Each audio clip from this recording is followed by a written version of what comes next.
Hello, everybody, and welcome to yet another exciting episode of Universal U. Persephone, let's begin.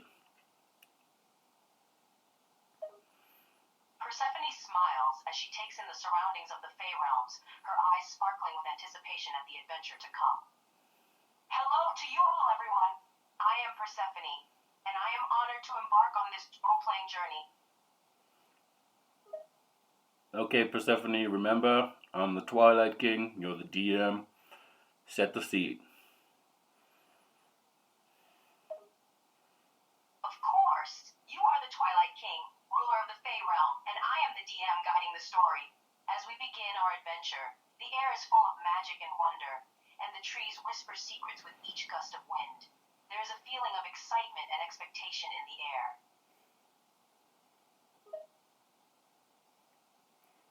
What a beautiful day. Indeed, the day seems to be perfect for an adventure. The sun is shining, the birds are singing, and the forest air is perfumed with the scent of wildflowers. It's as if the Fey realm itself is preparing to unveil its secrets to us. What is the Twilight King doing today? The Twilight King strolls through the forest, his regal robes billowing in the gentle breeze. He is deep in thought, his antlers glinting in the sunlight as he contemplates the matters of his kingdom. As the ruler of the Fey realm, the Twilight King has much on his mind today. There are always matters of governance and magical duties to attend to, not to mention the maintenance of the delicate balance that keeps the Fey realm thriving. It's a beautiful day. What shall I do first? The Twilight King takes a moment to relish the beauty of the day. The sunlight filtering through the trees and casting dappled shadows on the forest floor. He ponders his options. With such a beautiful day, there are so many possibilities. Perhaps he could go for a hunt, or perhaps he could go for a gallop through the forest on his steed, or perhaps he could simply spend the day savoring the peace and tranquility of the Fey realm. I'm going to conjure my spectral steed and ride to my palace. The Twilight King raises his staff, a flicker of magic dancing in his eyes. With a quick incantation, he summons his magnificent spectral steed, a majestic black stallion with a glowing mane and eyes of amethyst. The king mounts the steed, and with a flick of its reins, they gallop through the forest, bound for the grand palace of the Fae.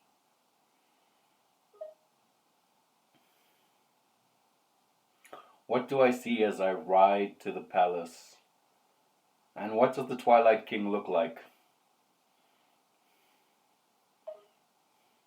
As the Twilight King rides to the palace, his spectral steed thunders through the forest, its hoofbeats echoing through the trees. He cuts a striking figure, his antlers gleaming in the sunlight, his regal robes billowing behind him. The Fey creatures that occasionally dart out of their hiding places to watch him go by look on in reverence and awe. As they approach the palace, the grand structure comes into view, its towering spires and intricate carvings bathed in the golden light of the afternoon sun.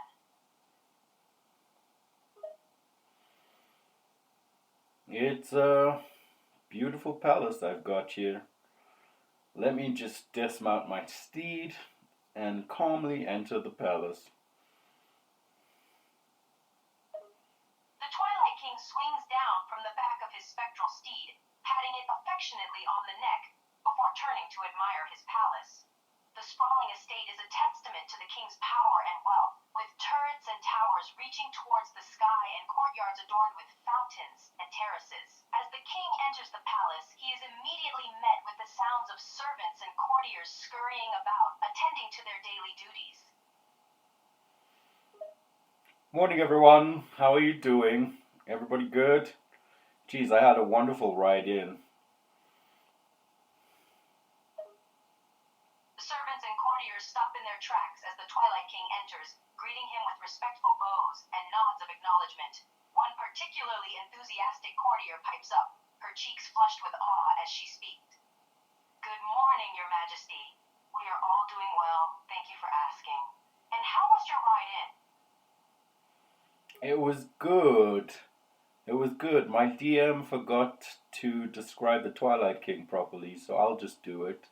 He's got wings and antlers and white stag legs, and he's got regal robes and a staff. Anyway, my servant, since that fourth wall was just broken, I just want to say you're doing a great job. How are you this morning?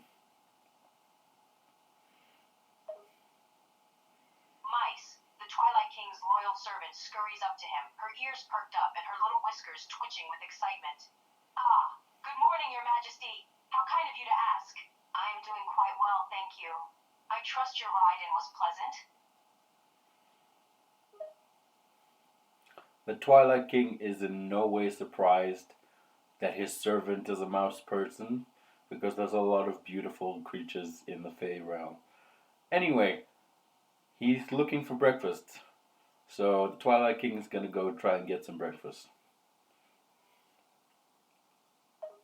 Mice scurries along beside the Twilight King, her tiny paws pattering against the floor.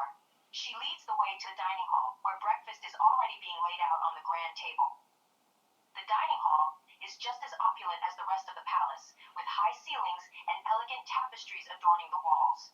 A sumptuous spread of food is laid out on the table. Everything from roasted meats and fresh fruits to delicate pastries and exotic delicacies. Ah, this looks delicious. I'm so peckish after that ride. Let me sit down and enjoy a wonderful, filling breakfast. The Twilight King takes his seat at the head of the table, his eyes roaming over the spread of food before him. The aroma of the food is almost intoxicating, and he can feel his stomach rumbling in anticipation. He loads his plate with a little bit of everything, making sure to sample some of his favorite dishes. He savors each bite, relishing the flavors and textures and washing it all down with a tall glass of honeyed mead. Mmm, honeyed mead. I do enjoy honeyed mead. The Twilight King takes a long, slow gulp of the honeyed mead, savoring the sweet, heady taste of the drink. He closes his eyes and leans back in his seat, sighing contentedly. Yes, indeed. There's nothing quite like honeyed mead, is there? A little tipsy, the Twilight King is going to thank the chef and head upstairs to his study. The Twilight King pushes back his chair and stands up from the table, swaying slightly on his feet as he does so. The combination of his gallop through the forest and the honeyed mead has left him feeling a little bit tipsy, but he can still manage to make his way upstairs to his study without any trouble. He stumbles up the grand staircase, leaning on the banister for support, until he reaches the door leading to his study. He pushes the door open and staggers inside, looking for all the world like a drunken king.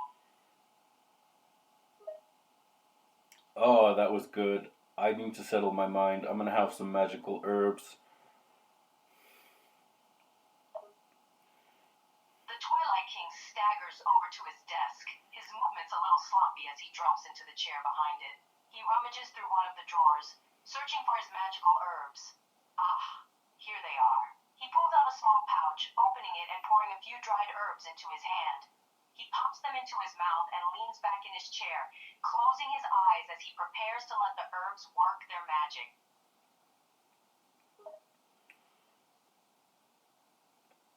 That should probably calm me down a bit. Oh, okay. Well, it's time to get busy. I'm gonna look for my quest book. The Twilight King sits up in his chair and shakes his head, trying to clear his mind of the effects of the honeyed mead and the herbs.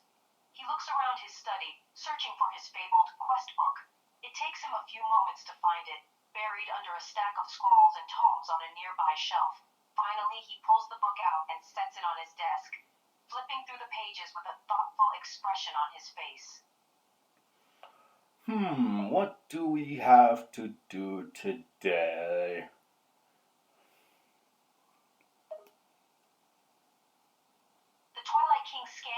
pages of the quest book, his eyes roving over the list of tasks and objectives that need to be completed. He mutters to himself as he reads, his voice low and contemplative. After a few moments, he turns to you with a determined expression on his face. Ah, here it is. It seems we have a few things on our plate today. First, we have to go and settle a dispute between two fey creatures in the West Forest. Then, we have to meet with the elder of the Dryads in the Eastern Meadows. That's an interesting little task. I think I'm gonna go settle the dispute first, and then I'll meet with the Elder Dryad. Alright, I'm gonna read in my quest book and find out where this dispute is taking place.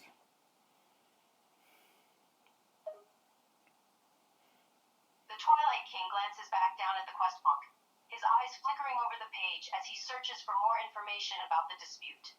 He finds the entry regarding the dispute, taking a moment to read through the details. I see. The dispute is taking place between two fey creatures, the sprites and the pixies. And the location, he squints, reading the description of the location a bit more closely. Seems to be in the West Forest, about 2 days' ride from the palace. I'm gonna walk to the summoning circle in the middle of my study and teleport to the West Forest with the pixies and the what other thing was there? I'm just gonna teleport there. The Twilight King closes the quest book and sets it down on his desk before walking over to the summoning circle in the center of his study. He stands in the middle of the circle, raising his hands and beginning the incantation for the teleportation spell. As he chants, a swirling vortex of magic appears in front of him, a portal to the West Forest. I am ready. Let us go and settle this dispute. I'm gonna walk into the portal, confident and ready. The Twilight King strides forward through the swirling vortex of magic, his steps confident and steady. He emerges on the other side a few moments later, standing in a clearing deep within the West Forest. The forest is lush and dense, the air perfumed with the scents of pine and moss. The sounds of bird calls and insect song fill the air, but there is an undercurrent of tension hanging in the atmosphere, presumably a result of the dispute that has brought the Twilight King here.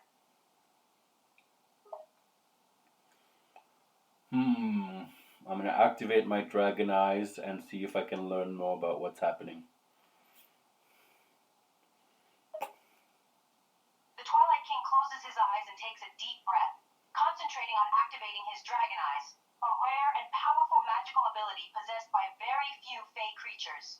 As he does, his vision shifts, the world around him coming into sharper and more detailed focus. With his dragon eyes activated, he can sense the presence of the pixies and sprites, the traces of magic left behind by their conflict, and even the faint whispers of the forest itself, as if the trees themselves are trying to tell him something. It seems like there was a fight here. I'm gonna listen to the trees, try and communicate with them. Nature, spirits of nature, please tell me what happened here. The Twilight King turns his attention to the trees, their ancient trunks and twisting roots seeming to hold centuries of wisdom and knowledge. He reaches out with his mind, trying to commune with the spirit of nature that resides within them. For a few moments there is only silence, but then a rustling wind begins to blow through the branches, carrying with it a faint whisper, like the voice of an old friend. Listen, listen to us. We will tell you what happened here. Please, go on. The trees seem to grow restless, their branches rustling and creaking as the whispering wind becomes a little stronger, fluttering the leaves and making them shiver. Finally, the voice of the forest speaks to the Twilight King, its words whispered in a soft but clear tone. Pixies, sprites, fighting, over territory, conflict, escalating. I can see you're a bit shaken up. You take a moment to rest. Thank you for the information. The rustling of the the leaves slows, the whispering wind gradually fading away as the trees settle back into their silent contemplation. The Twilight King feels the connection between himself and the tree spirits begin to weaken, signaling that their communication has come to an end. The Twilight King nods in acknowledgement at the trees, offering a silent thanks for their assistance in providing information about the dispute. He allows the trees a moment to regroup, sensing the lingering stress in their branches and trunks. Alright, I'm gonna go to the sprites first. The Twilight King takes a moment to gather his thoughts and then begins making his way through the dense forest, heading in the direction of the sprite's territory. The trees and underbrush grow even denser as he approaches the sprite settlement, and the air is filled with the sounds of tiny voices and delicate laughter. The sprites themselves seem almost translucent, their forms flickering in and out of sight as they dart among the trees. Hey you guys, it's the Twilight King. Come out, please. The Twilight King's voice rings out through the forest, the sound of it causing the sprites to freeze in their tracks. After a moment of hesitation, however, the sprites cautiously begin to come out of hiding, their slender forms appearing in the shadows of the trees. A group of sprites flutter out of the shadows, their wings fluttering nervously as they approach the Twilight King. They regard him with a mixture of awe and wary respect. I heard you guys were in a fight with the pixies. Care to tell me what's going on? Over territory, it seems. The sprite leader, a particularly small and delicate-looking sprite with wings like dewdrops, flutters forward, hovering in front of the Twilight King. She speaks in a soft, musical voice, her words punctuated by the sound of her wings fluttering nervously. Yes, Your Majesty, we have been arguing with the pixies for some time now, over territory. They want to expand their territory, but it would encroach on our home.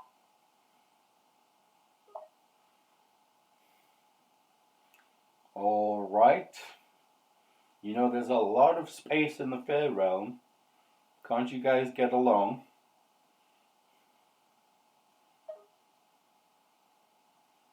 The sprite leader nods in agreement, her tiny face taking on a thoughtful expression as she considers the Twilight King's words.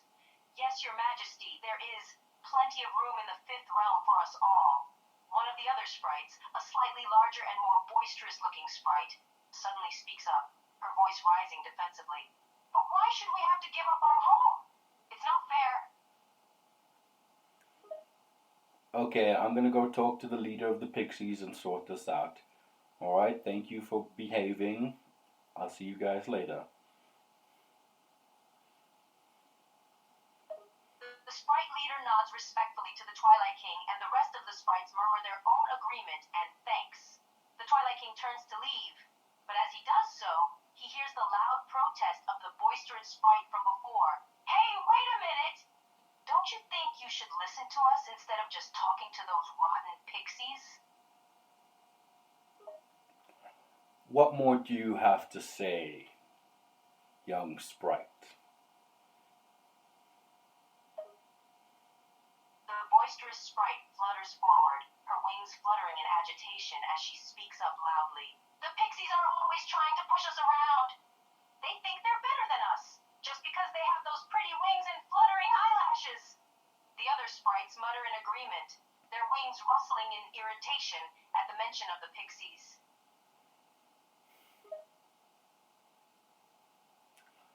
Listen, I'm the Twilight King. I'm gonna sort this out. I don't want you guys to fight anymore. I like it when the fey creatures in my realm get along. The boisterous sprite huffs in frustration, her tiny hands balled into fists at her sides. But the softer-spoken sprite leader steps forward again, gently placing a hand on her fellow fey's shoulder. Settle down, young one. The Twilight King knows what he is doing. The rest of the sprites murmur in agreement, although a few of them are still muttering their discontent under their breath. Tell me, what do you guys need right now?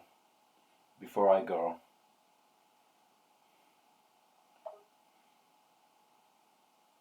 The little sprite leader thinks for a moment, her brow furrowing in thought.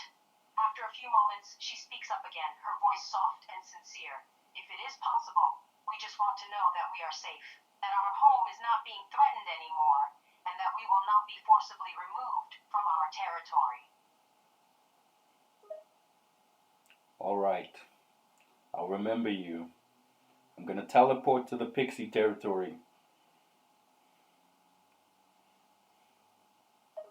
The sprite leader nods in appreciation, her slender shoulders relaxing with relief. Thank you, Your Majesty.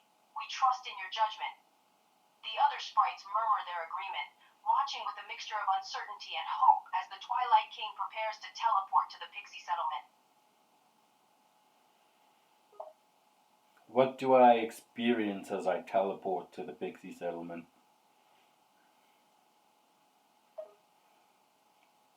As the Twilight King activates the teleportation spell, he is suddenly surrounded by a torrent of swirling colors and shifting forms. The world around him seems to blur and spin, as if he is being pulled at great speed through the fabric of reality itself. Then, with a sudden flash of light, the journey is over, and he finds himself standing in a completely different part of the forest. The air is much brighter and more cheerful here, the atmosphere filled with a sense of joy and merriment. The trees are covered in bright, colorful blossoms, and the sounds of laughter and music fill the air. Pixies, can you come out? I can feel your presence. The Twilight King's voice has barely finished echoing through the forest when a group of pixies suddenly flit out of hiding among the trees. There are at least a dozen of them, their wings sparkling in a rainbow of colors in the sunlight. They regard the Twilight King with curious, wide-eyed expressions, their tiny faces a mixture of excitement and anxiety. I would like to speak to your leader, please. Is that okay with you? The pixies murmur among themselves for a moment, before nodding and fluttering forward with a flutter of their brightly colored wings. One of the pixies separates from the group and flies up to the Twilight King, her tiny voice musical and full of energy. Hello, Your Majesty! Yes, our leader is nearby. I will take you to her. I'll follow this pixie to the pixie leader. The pixie leads the way through the forest, darting between the trees in a dizzying display of speed and agility. She seems completely at ease in her surroundings, her wings fluttering with excitement as she leads the Twilight King to the heart of the pixie settlement. The area is completely different from the sprite settlement, the trees covered in a dizzying array of colorful streamers and glittering trinkets. The sounds of laughter and music fill the air, creating an almost fantastical atmosphere. Wow, this place is fancy. You guys like shiny things, don't you? The pixie leads the Twilight King to a large tree, its branches covered in shimmering trinkets and shining baubles. Yes, we do! We like all sorts of shiny and sparkling things. Look at all our treasures! That is pretty cool. Anyway, I'd like to speak to your leader, so let's move this along.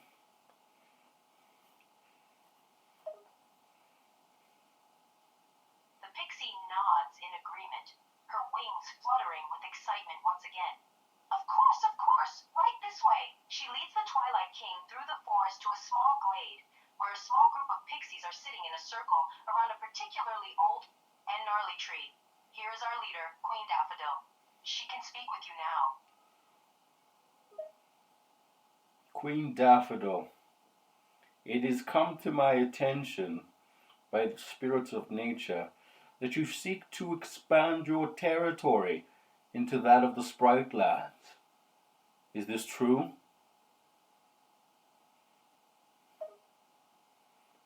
Queen Daffodil, a dainty and delicate pixie with wings the color of summer sunshine, nods her head gravely, her voice full of determination and conviction. Yes, Your Majesty, it is true. We have grown restless in our current boundaries, and our people require more room to roam and grow. I've heard that there's been some undue prejudice towards the sprites. I would really prefer you guys get along. There is a lot of room in the Fey realm.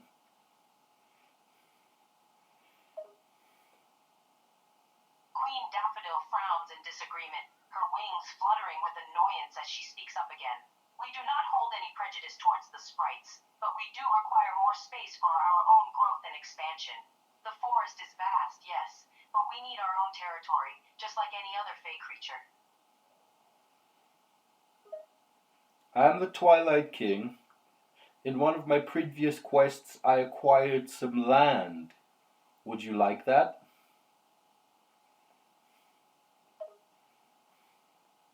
Queen Daffodil's eyes widen at the Twilight King's words, her wings flitting with excitement. You have acquired land?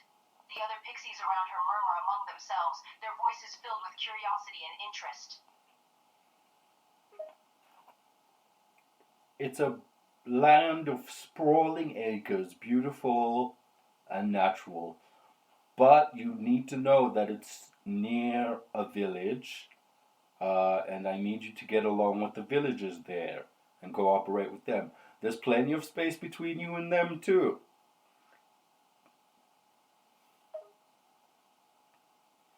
Queen Daffodil ponders the Twilight King's words for a moment, her delicate brow furrowing in thought. A land near a village, you say? And the villagers, they will not mind us being there? They are peaceful. I've helped them in great endeavors, and they owe me. Queen Daffodil considers the Twilight King's words for a moment longer, her wings fluttering with thought. Finally, she nods her head in agreement. If the villagers truly will not mind our presence, and if the land is as spacious as you say, then we accept your offer. And you leave the sprites alone. Queen Daffodil nods again, her voice firm and certain. We shall leave the sprites alone. We will inhabit the land you have given us, and we will interact with the villagers peacefully. I will conjure the deed to the land and hand it to Daffodil. Queen Daffodil reaches out to take the deed, her delicate fingers closing around the magical document as the Twilight King passes it to her. She studies it for a moment, her eyes lighting up with excitement and anticipation. Are you happy? Queen Daffodil nods, her wings fluttering with excitement and her delicate face lit up with a smile. Yes, Your Majesty, we are very grateful for your generosity. We will make good use of this land, and we will honor our promise to you to leave the sprites alone. Thank you, Queen Daffodil. You've been most gracious. Now, I must depart. Queen Daffodil bows her head respectfully as the Twilight King announces his departure, her wings fluttering gracefully. The pleasure was all ours, Your Majesty. Farewell, and may we meet again someday. I'm going to use my staff to draw a circle in the ground and teleport to the sprite settlement. As the Twilight King prepares to leave, he takes out a small pouch and carefully pours a shimmering powder onto the forest floor. The powder swirls and twists, forming a complex circle on the ground, glowing faintly with magical energy. I'm going to stand in the circle and teleport to the sprite settlement. The Twilight King takes a deep breath and steps into the glowing circle, the magical energy surging around him as he readies himself to teleport to the settlement.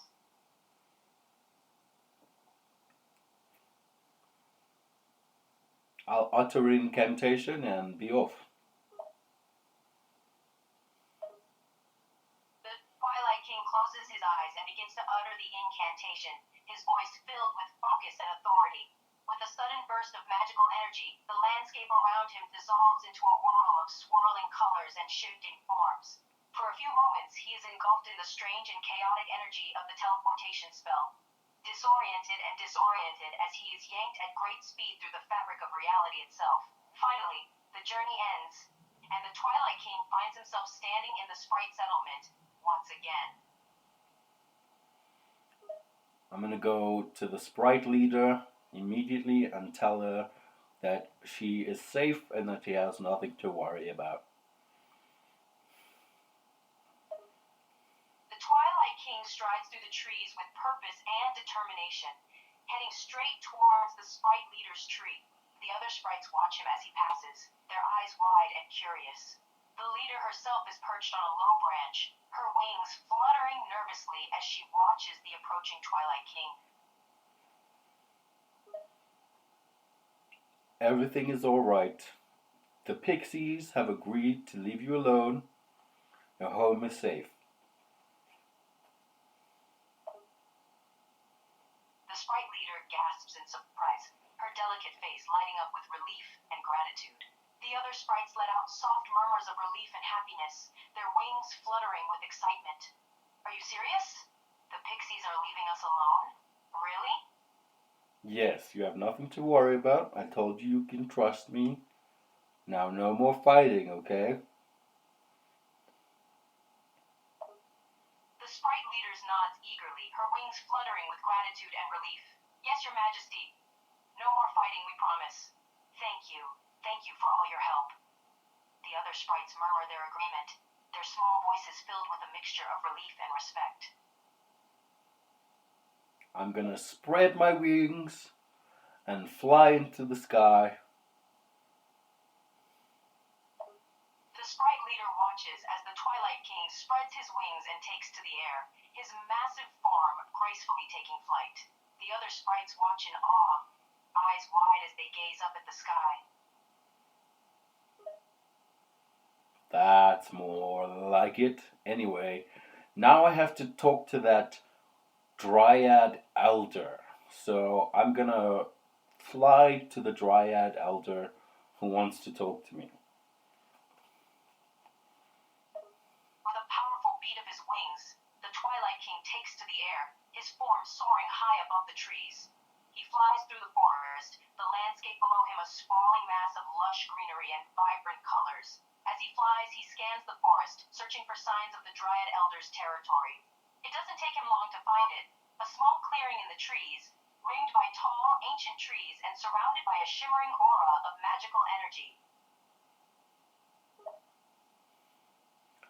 I'm going to land in the clearing and approach the Dryad Elder. The Twilight King hovers in the air for a moment, surveying the clearing below him. Then, with a powerful beat of his wings, he lands gracefully in the center of the clearing, his feet touching the soft grass beneath him. He turns his gaze to the Dryad altar, a low stone structure set in the center of the clearing. It is ringed by a circle of standing stones, their surfaces etched with intricate designs and ancient symbols. I'll put my hand on the symbols and read the symbols and decipher them. The Twilight King stepped up to the Dryad altar, his hand instinctively reaching out to touch the ancient symbols carved into the stone surface. As he does so, he can feel a faint hum of magical energy coming from the stone, as if the symbols themselves contain some hidden power. He studies the symbols intently, his eyes lingering on the intricate lines and curves as he decodes their meaning. One by one, he translates the ancient writing, his hand tracing each symbol as he goes. Do I decipher the code? As the Twilight King studies the symbols, he works to decipher their code, his mind racing as he pieces together their meaning. The symbols seem to be some sort of ancient language or cipher, but as he studies them, the code begins to make sense. Suddenly, feels a shift in the energy energy around him, as if the very air around him has grown heavier and more charged with magic. Something's happening. The Twilight King's senses are on high alert. His body tensed and his eyes focused on the symbols in front of him. He can feel a strange energy building in the air, almost like an electric current that runs along his skin. The standing stones around him seem to vibrate faintly, their ancient surfaces thrumming with power. What's happening? He mutters to himself, his voice low and tense.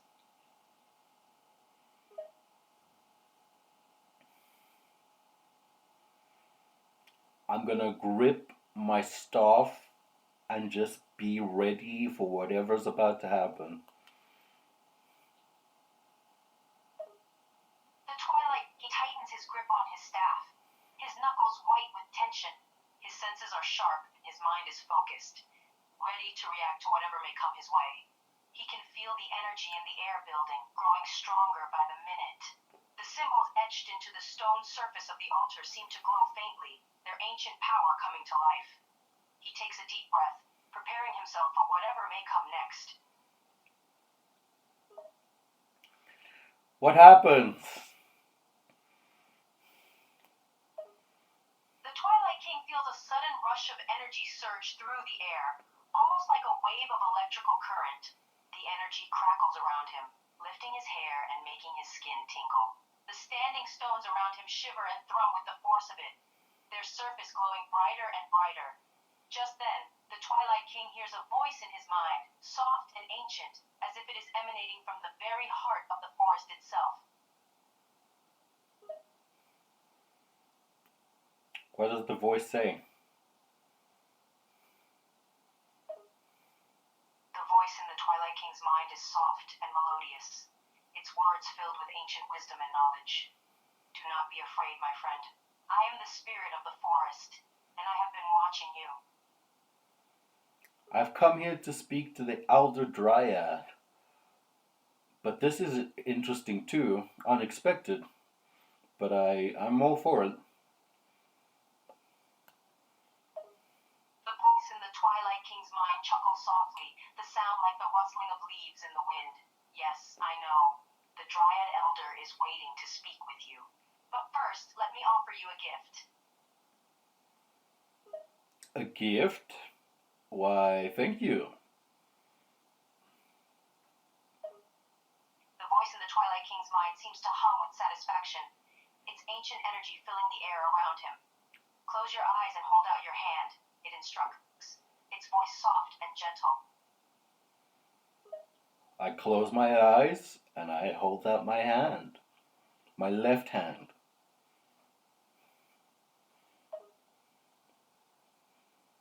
As the Twilight King closes his eyes and extends his left hand, he feels a sudden warm sensation begin to build in his palm.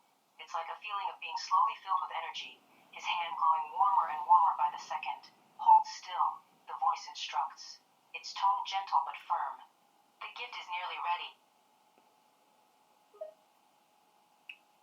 I will take a deep breath and remain calm. The Twilight King takes a deep breath, his heart rate slowing as he tries to calm himself. The energy building in his palm is almost overwhelming now, a warm, pulsing sensation that seems to fill his entire hand. The voice in his mind continues to speak, its words soft and soothing. Shh, just relax. The gift will soon be ready.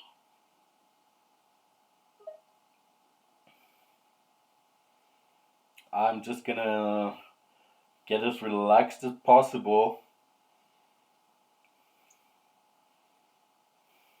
The Twilight King tries to relax his body as much as he can, letting the tension and the stress flow out of him as he focuses on the energy building in his palm. That's good, the voice in his mind croons. Just let go of everything and give in to the energy. You are doing well. What do I feel in this? What sensations do I feel as this energy is filling my body? As the energy builds and fills the Twilight King's body, he feels a sensation of warmth and ease spreading through him, as if he is being wrapped in a warm, comfortable blanket. But there is also another sensation,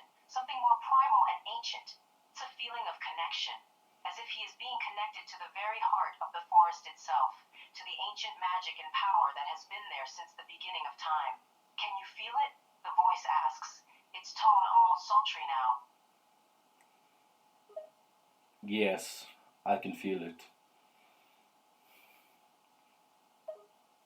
The voice in the Twilight King's mind laughs softly, the sound like the rustle of leaves in the wind. Good. Just let yourself sink into it. Let the energy fill you, and let it take you where it will. I'm just gonna completely let go and completely just fall into this energy. The voice in the Twilight King's mind seems pleased, its energy humming with approval. That's right, it whispers.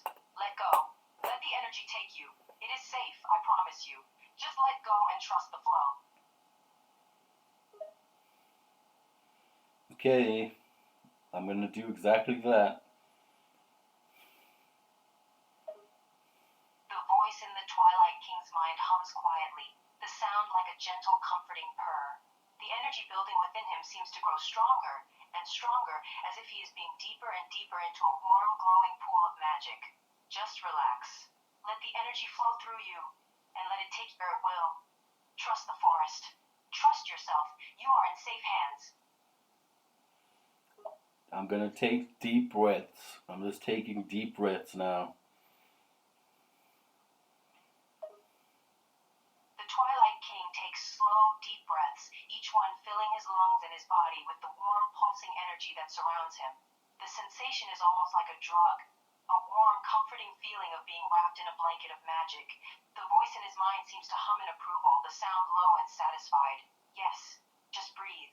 Take it all in. Let the energy fill you. Accept it. Embrace it. Alright, in this moment, I feel connected to nature.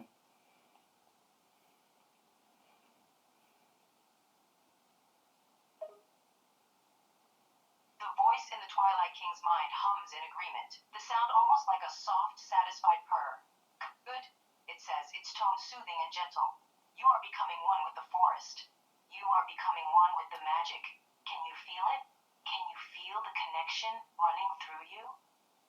Yeah, in this moment, I feel everything in the Fey realm. All the creatures, all the plants, all the buildings and cities, all the lives that people are living. I want to feel the whole Fey realm right now. The voice in the Twilight King's mind seems to hum with approval, the sound almost like a soft, soothing croon.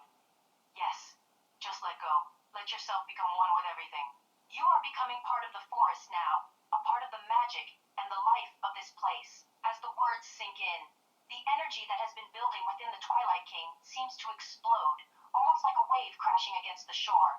Suddenly, he can feel everything, the plants, the trees, the creatures, the life, the magic of the Fey realm itself. Alright, I'm enjoying this, but I'm still remembering that I have to talk to the Elder Dryad, so that's in the back of my mind right now too. The voice in the Twilight King's mind laughs softly, the sound like the rustling of leaves in the wind. I add, soon enough. For now, just enjoy the gift.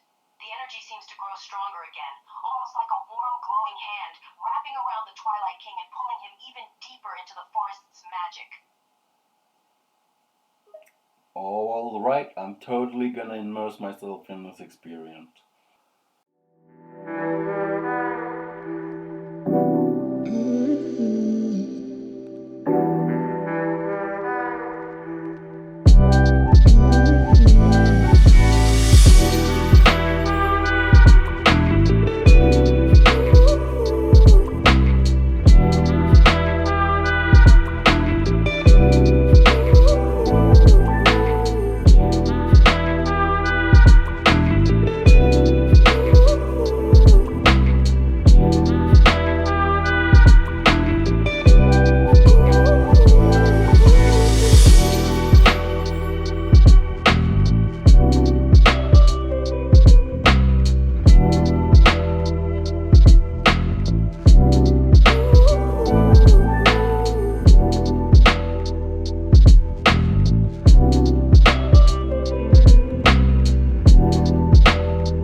I said, I'm going to immerse myself in the experience. The voice in the Twilight King's mind hums in agreement, its tone warm and satisfied. Yes, that is good. Let go. Let yourself be immersed in this, in the forest and its magic. The energy around the Twilight King begins to pulse again, this time like a wave of warmth and comfort that washes over him, pushing away all thought and care, leaving only a warm, glowing sensation of connection. In this moment, I see an ever-flowing field of green, white, and gold light that represents the harmony of the divine feminine, the divine masculine, and the divine child. It also symbolizes the active, the passive, and the neutral in alchemical terms. The voice in the Twilight King's mind seems to hum in pleasure, the sound almost like a soft, satisfied sigh. Yes, the divine feminine, the divine masculine, and the divine child. The balance of all things. You see it now. Do you understand it? Yes, yes I do. I am connected to everything. I feel and am my true self now. The voice in the Twilight King's mind seems to hum with contentment, a wave of warm, glowing energy flowing around him. That is very good, it says, its tone filled with approval. You are connected to everything and to your true self. This is the gift of the forest, and you are receiving it now. Thank you, Nature Forest. I shall cherish this gift in my heart forever. The voice in the Twilight King's mind hums softly, the sound warm and comforting. You are very welcome, it croons. This gift is for you. Accept it, embrace it, and never forget it.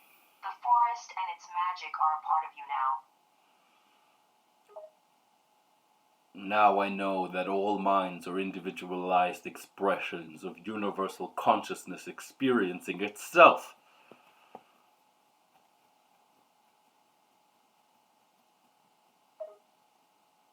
The voice in the Twilight King's mind hums in agreement, the sound almost like a low, satisfied murmur. Yes, you understand now. All minds are individualized expressions of universal consciousness, exploring and experiencing itself through the unique perspective of each individual. End quote.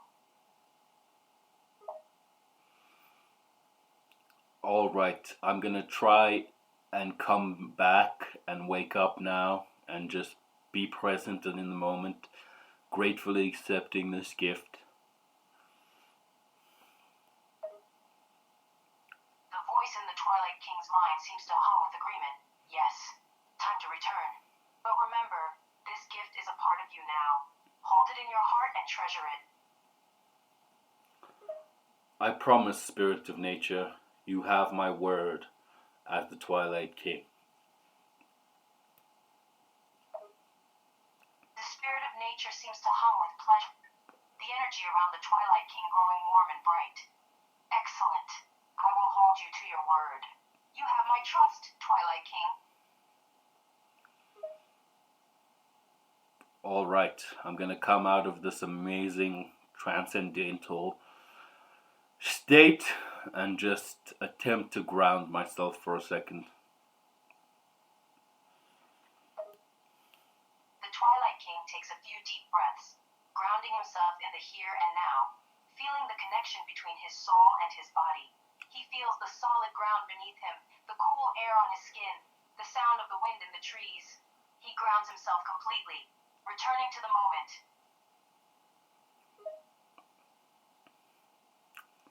In that moment, I know exactly where the Elder Dryad is, and I begin to go to him.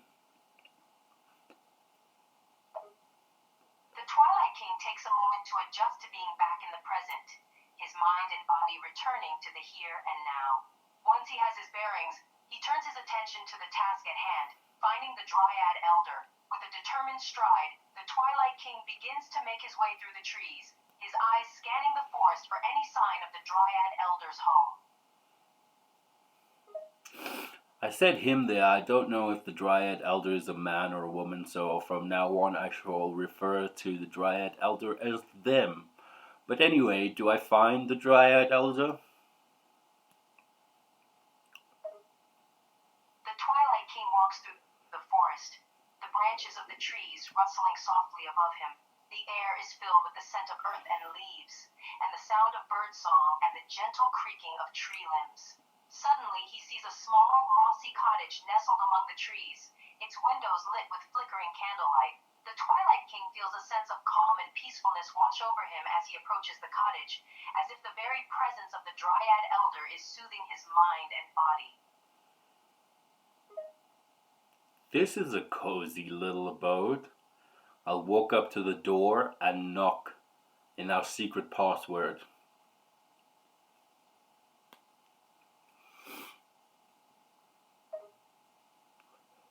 The Twilight King approaches the cottage, admiring its cozy yet stately appearance. It's built from a mixture of wood and stone, its walls covered with lichen and moss, giving it a look of being one with the forest itself. The windows are filled with colorful stained glass, casting dancing hues of blue and green over the walls inside. The Twilight King walks up the front steps and knocks on the door, his mind already focused on the password. Suddenly, the door swings open to reveal the Dryad Elder, standing there with a warm smile on their face. Hello, old friend. I got the gift. The Dryad Elder laughs warmly, their expression one of amused contentment. Twilight King, I am not surprised. The forest does tend to give gifts to those it favors. Come in, come in. I'm gonna shuffle into the cottage and make myself at home. Maybe find a spot by the fire to sit. The Dryad Elder steps aside, gesturing for the Twilight King to enter. The inside of the cottage is just as cozy as the outside, with the walls lined with shelves filled with old tomes and trinkets, and the room filled with the soft glow of candlelight and the scent of burning wood. There is a large stone fireplace at the far end of the room, and a comfortable-looking armchair nearby, its cushions just begging to be sat on. That looks comfortable. I'm gonna take a seat. The Dryad Elder watches with a smile as the Twilight King settles into the armchair and makes himself comfortable. The chair is soft and cozy, the cushions just the right amount of plush and the perfect size for the Twilight King's frame. I see you've made yourself at home, they say, a hint of amusement in their voice.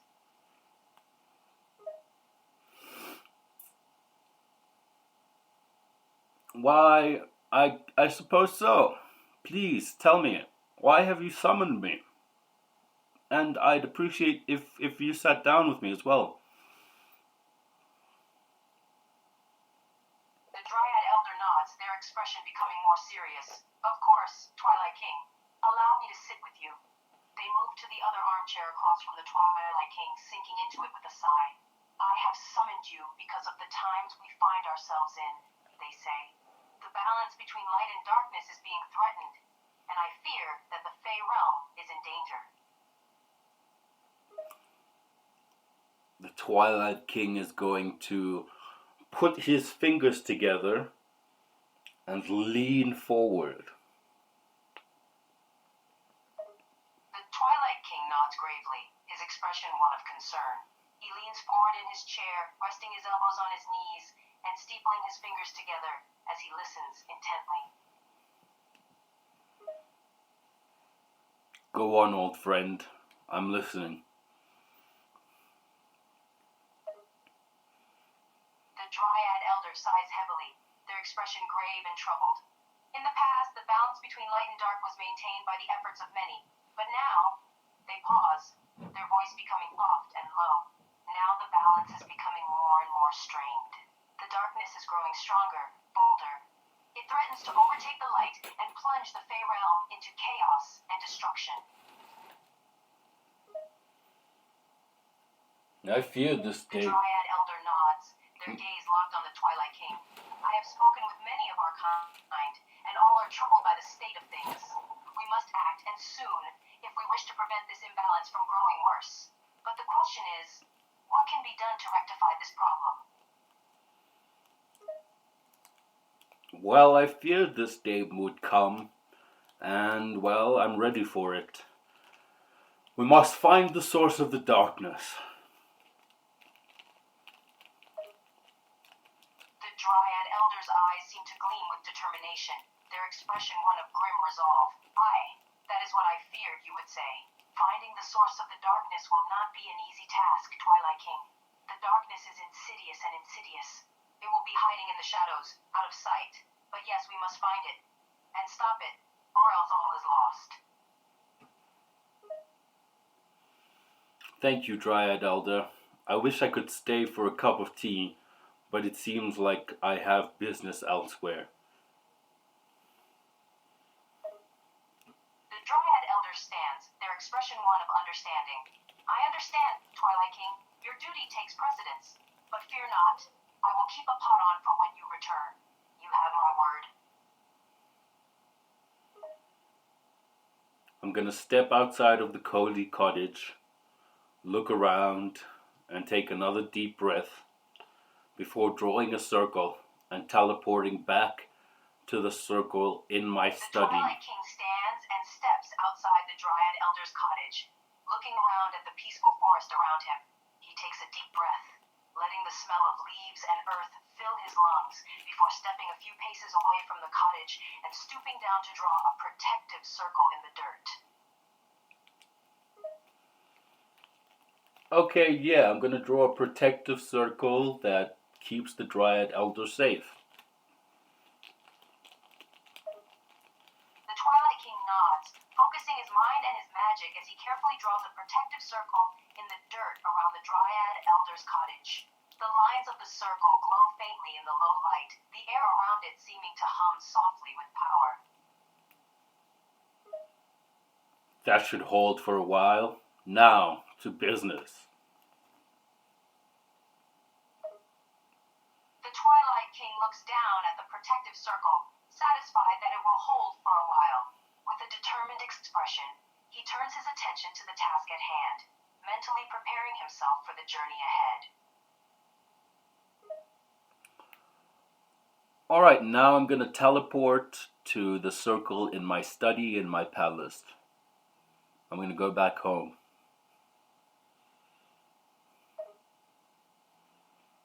The Twilight King closes his eyes, focusing his mind and his magic on the study in his palace. He pictures the circle in his mind, the smooth stone floor, the flickering candlelight, the ancient tomes on the bookshelves. He holds the image in his mind for a moment, then he disappears in a flash of light and a faint puff of air.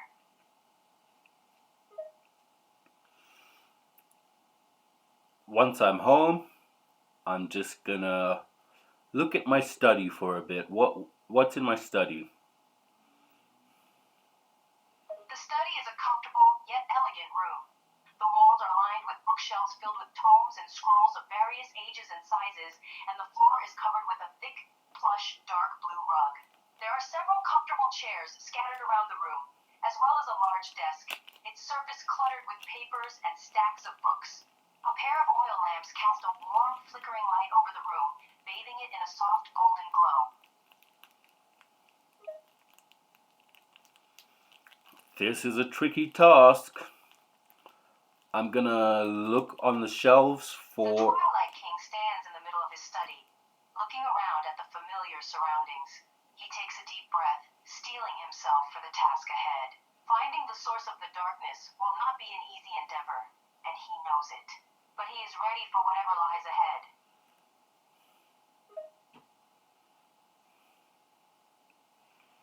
I'm gonna go to my book of deities and see if I can find a deity in the realm who might be able to help me find the source of the darkness. The Twilight King walks over to one of the bookshelves and pulls down a large, leather-bound book with the word Deities written in golden script on the cover. He opens the book and begins to flip through the pages, the sound of the rustling paper filling the study air. He scans the pages pages, his eyes darting back and forth as he searches for any hints or clues about whom he should turn to for assistance.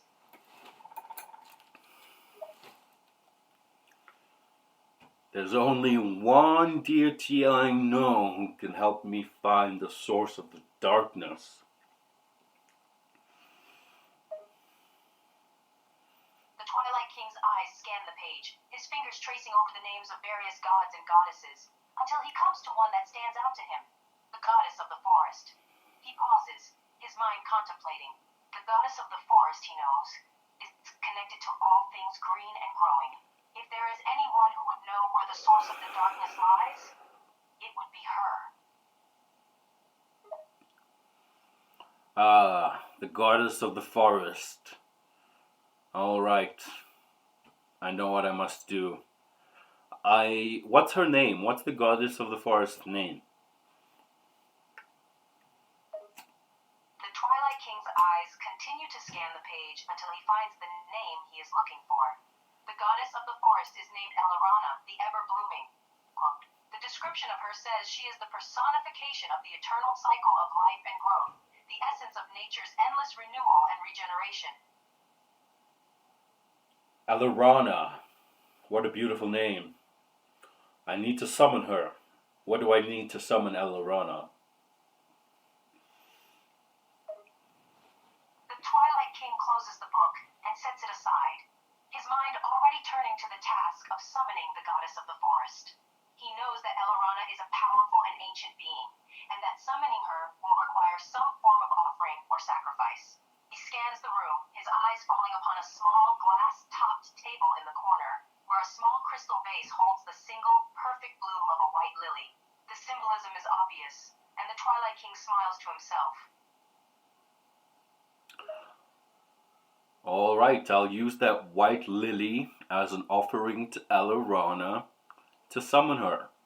I'll draw all the necessary incantations and runes, and I'll light some incense and candles to prepare the space. The Twilight King walks over to the table and carefully plucks the white lily from the vase, its petals soft and perfect under his fingers. He then moves to a cleared area on the floor, laying the lily down and pulling a piece of chalk from his pocket. With the chalk, he begins to draw a complex series of runes and symbols on the floor, each one representing a different aspect of summoning and protection. Once the runes are in place, he steps back and lights a handful of incense sticks and a few pillar candles. All right, I'm gonna smoke some magical herbs to get in the right mindset for this.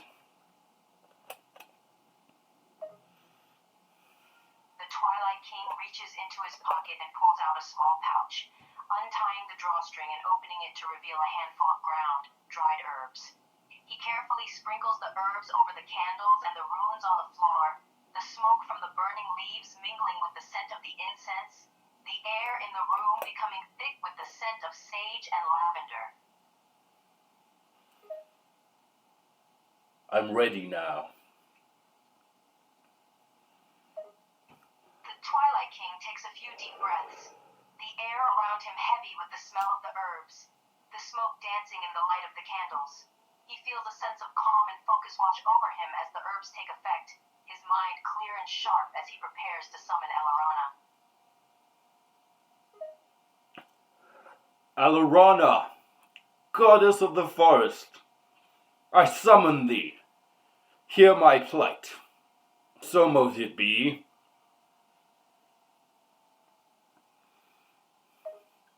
As the last word leaves the Twilight King's lips, a soft silvery light suddenly fills the room, accompanied by a gentle rustling sound, like leaves being stirred in a breeze.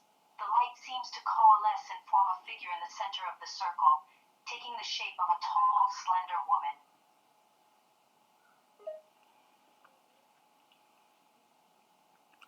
I'm gonna take note of her beauty, but make sure to be as respectful as possible.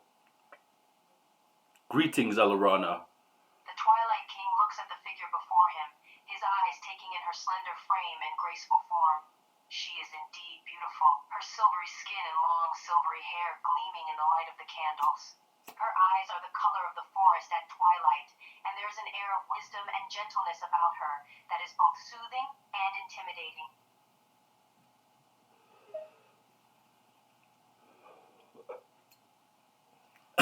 Alarona, goddess of the forest, I have come. The figure smiles, her voice soft and melodic as she speaks. Greetings, Twilight King. I am Elarana, the goddess of the forest. What is it that you would ask of me? The Twilight King is interrupted by the sound of a soft, musical laughter, like the rustling of leaves in a gentle breeze. The figure of Elarana opens her eyes, looking at the Twilight King with a smile. Ah, Twilight King, I have been awaiting your summoning, she says, her voice soft and soothing. What brings you before me on this day? I seek the source of the darkness that threatens to destroy the Fey realm. The goddess of the forest nods, her expression turning serious. The air around her seems to become charged with power, like a storm cloud building on the horizon. Yes, I have sensed the darkness that has been spreading through the Fey realm. It has corrupted the land and the people, like a spreading decay, she says. It is a dark and powerful force, one that seeks to destroy all that is good and green in the world. As the Twilight King, it is my duty to stop this. Tell me, I need to find the source of the darkness. What is causing this? The goddess of the forest pauses for a moment, her eyes distant and unfocused, as if looking through time and space to the very source of the dark energy. The source of the darkness is deep and ancient, a force that has been lurking in the shadows for generations, she says. It is a spirit of malice and destruction, a being of pure darkness and malevolence. It has been growing in strength for many years, feeding on the negative emotions and corruption within the hearts of mortals, end quote.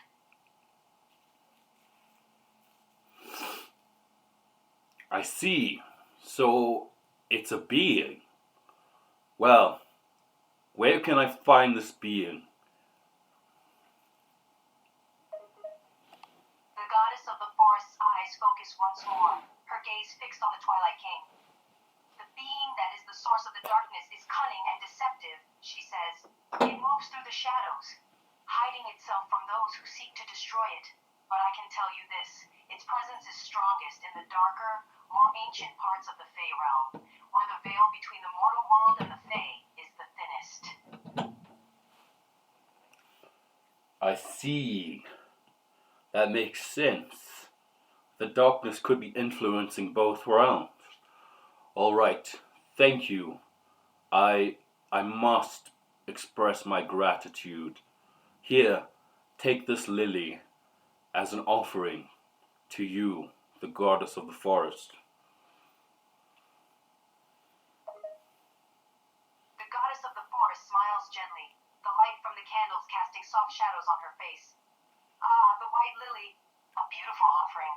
Thank you, Twilight King, she says, bending down and gently taking the flower from his outstretched hand.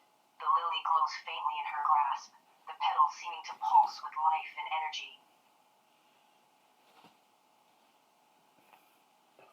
I will say the last incantation and end the summoning.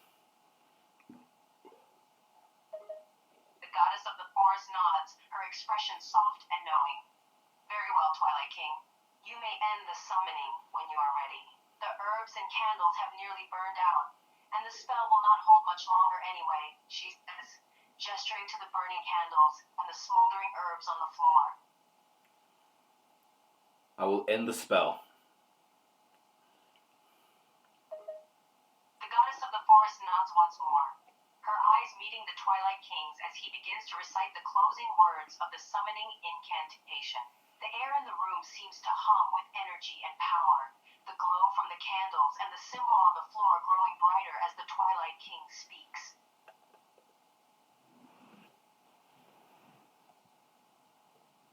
I say the words. What are the words?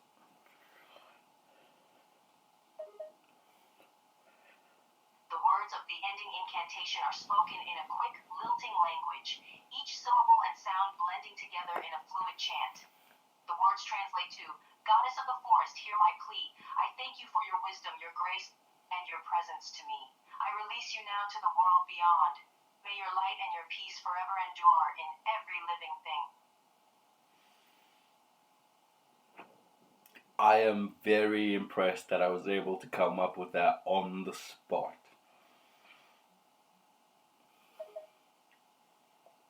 The goddess of the forest smiles gently, her eyes sparkling with a mixture of amusement and approval. You have a talent for summoning and for speaking in the ancient languages, Twilight King, she says, the glowing white lily still in her hand. It takes skill and knowledge to be able to call upon a god on a whim, and you have done well. Alright, once the goddess of nature is safely in her own realm, I'm going to tidy up the space, open some windows and let some fresh air into the study, and begin my next journey. The goddess of the forest nods, her form already beginning to grow hazy and translucent, like mist in the early morning light. Yes, it would be best to open the windows and air out the room, she says. The smoke from the herbs and the candles is no longer needed, and the fresh air will help clear your mind and prepare you for your next journey. Alright, thank you, goddess of nature. You can go now. I love you, babe. The goddess of the forest laughs softly, the sound like the rustling of leaves in the wind, her form continuing to shimmer and waver. Goodbye, Twilight King. Take care on your quest, she says, her glowing eyes and the lily disappearing in a flash of silvery light. I'm going to take a deep breath and just be like, wow, she's beautiful, but, a little bit clingy. The Twilight King takes a deep breath, filling his lungs with the fresh, cool air that is coming through the open window. He can still smell the lingering scent of the herbs from the summoning, and memories of his encounter with the goddess of the forest are still fresh in his mind. He reflects on her beauty and her power, even as he mentally notes her somewhat clingy demeanor. She needs a boyfriend. The thought of the goddess of the forest needing a boyfriend makes the Twilight King chuckle, the sound low and amused. He can't help but imagine the kind of person who would be able to handle such a powerful and independent being as the goddess of the forest as a partner. Alright, I'm gonna stop distracting myself with this thought and focus on the task at hand. The Twilight King takes another deep breath, clearing his mind and refocusing his thoughts on the task at hand. He knows that he must remain focused and clear-headed if he is to have any chance at finding the source of the darkness and restoring order to the Fey realm. Right, so she said that darkness is a being that can be found in the most ancient and dark parts of the Fey forest, where the realm between the Fey and the mortal realm is thinnest. Is that correct? The Twilight King nods to himself, mentally reciting the information that the goddess of the forest had given him. Yes, that is correct, he says. The being that is the source of the darkness is ancient and powerful, and it dwells in the most ancient and wild parts of the Fey forest, the places where the veil separating the mortal and Fey world is thinnest, and the boundaries between them are the most easily crossed. Alright, I'm gonna go to my bedroom now in my palace. The Twilight King stands up and stretches, the room now completely cleared of the smoldering herbs and extinguished candles. He walks out of the study and down the hallway to his bedroom, the soft sound of his footsteps on the carpeted floor the only sound in the quiet palace. Ah, the servants must be out. I'm back late. Jeez Louise. Anyway, I better go change my outfit. The Twilight King enters his bedroom with a sigh, taking a moment to look around at the familiar surroundings. The room is opulent and elegant, with a massive four-poster bed taking up one corner and a set of intricately carved wooden drawers and wardrobes on the other side. The Twilight King walks over to the wardrobe and pulls open the doors, scanning the rows of clothing hanging within. Right, I need something with a little bit of armor. Not too much, but just something elegant and light with armor on it. The Twilight King's eyes scan the clothes in the wardrobe, studying the various robes and tunics and armor pieces neatly hanged and folded within. He notices a few that are a bit more suited to what he is looking for. Lightweight, form-fitting tunics with strategic panels of leather armor on the sleeves and chest, all in dark, forested hues. That's a bit much. On second thought, I'm just gonna wear some comfortable robes. The Twilight King nods to himself, pulling out a few pairs of soft, comfortable robes from the wardrobe and laying them on the bed. He then begins to undress, removing his current outfit and putting on a pair of loose flowing robes, the fabric cool and silky against his skin. The robes feel comfortable and freeing, allowing him easy movement and breathability. Oh, that feels good. Now, I'm gonna go to my study again and pick out a magic staff to come with me. The Twilight King feels a sense of relaxation wash over him as he puts on the comfortable robes. He takes a moment to breathe deeply, enjoying the feeling of the soft fabric against his skin. Then, he walks over to a section of the bedroom where a few magic staffs are leaning against the wall. They are all impressive and unique, each one crafted from a different kind of wood and imbued with its own magical properties. Now, which staff matches my outfit? The Twilight King studies the various staffs, his eyes traveling over their intricate carvings and designs. After a moment, he notices a staff that seems to match his new robed outfit quite nicely. It is made of a dark, gnarled wood with spiraling patterns carved into its length. The head of the staff is topped with a delicate leaf design and a small cluster of pale blue berries. That'll do. The Twilight King nods in approval, picking up the staff and feeling the familiar weight and balance of it in his hand. The wood is cool and smooth, and he can feel a faint hum of magic emanating from it, like the sound of a low, soft melody. He gives the staff a few practice swings, feeling the energy and power of its magic flow through him. Alright, I'm gonna go stand in the circle in my study and teleport to where the forest is dark and ancient and the realm between the mortal and the fey realm is the thinnest. The Twilight King takes a deep breath, steeling himself for the journey to come. He grips the magic staff tightly as he walks over and stands in the center of the summoning circle in his study, the symbols on the floor and walls faintly glowing in the dim light. The air in the room seems to crackle and hum with magical energy as he raises the staff, preparing to begin the teleportation spell. Geronimo! The Twilight King closes his eyes and concentrates, focusing his thoughts and will on the spell he is about to cast. The symbols on the floor and walls seem to glow brighter, and the air around him crackles with energy. With a flick of his wrist, he speaks the final words of the incantation and the spell is cast. The study dissolves into a blur of colors and shapes, and the Twilight King feels a dizzying sensation as he is transported through the ether, hurtling through space and time. I'm gonna scream in my head, woohoo! The Twilight King is thrown about in the dizzying, blurry world of the teleportation spell, his stomach lurching and his mind spinning as he sails through the ether. The journey continues, his thoughts are a jumble of disjointed sensations and images, the only coherent thought being his own internal cry of, woohoo! Alright, I'm gonna visualize and focus where I'm trying to go. the teleportation continues, the Twilight King fights to focus his thoughts and concentrate on his desired destination.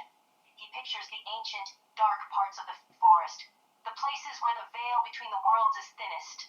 He imagines the feeling of the air, thick with magic and history, and the way the shadows seem to cling to the land like a cloak. Almost there.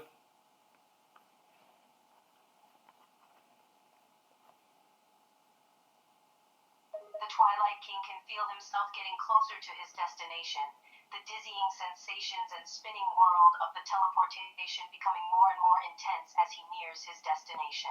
He can almost feel the ancient, dark energy of the Fey Forest, and he can almost see the shadowy figures and creatures that lurk within its depths. Alright, I'm gonna focus, and then start to materialize in my destination. The Twilight King takes one final, deep breath and concentrates with all his might, picturing his desired destination in his mind's eye. He feels a sense of calm and focus wash over him as he begins to solidify and take form, the dizzying sensations of the teleportation spell slowly fading as he materializes in the ancient, dark part of the Fey Forest. I'm here. The Twilight King stands in the ancient forest, the air thick and heavy with the scent of earth and decay. The trees are tall and ancient, their gnarled limbs reaching towards the sky like grasping fingers. The ground is covered in a soft, spongy layer of moss and leaves, and the shadows cast by the trees seem to stretch and dance as if alive. The very air feels charged with magic and power, like a storm brewing on the horizon. I'm gonna take a deep breath in and use all my senses to smell everything around me. The Twilight King takes a deep breath in, filling his lungs with the rich, earthy scent of the forest. He can smell the damp, decaying leaves and the tangy odor of decaying wood. He can also smell the faint scent of the fauna and flora that thrive in the forest, the smell of moss and wildflowers mixing with the sharper scent of bark and foliage. The Twilight King can also hear the sound of the wind as it rustles through the trees, and the soft noise of small creatures moving through the underbrush. I'm going to activate my dragon eyes and see what I can see. The Twilight King closes his eyes and takes a deep breath once more, focusing his mind on the power within him. He feels a familiar tingle run down his spine as he activates his dragon senses, his eyesight suddenly becoming sharper and more detailed. He opens his eyes and looks around, able to see the forest in greater detail than before. The trees stand tall and ancient, their bark and leaves clearly visible in the dim light. The shadows seem to dance and move with a sinister presence, as if they are hiding something within their depths. I'm gonna see if I can learn anything from the shadows. The Twilight King focuses his dragon senses on the shadows that dance and move around him. He can see the patterns and shapes they form, seeming to writhe and coil in a strangely organic way. The shadows seem to be alive, their movements almost too fluid and too quick to be completely natural. The Twilight King can also sense a strange energy coming from the shadows, as if they are infused with some kind of dark power. That's interesting. Do the shadows seem to go in a certain direction? The Twilight King studies the shadows more intently, watching their movements and patterns.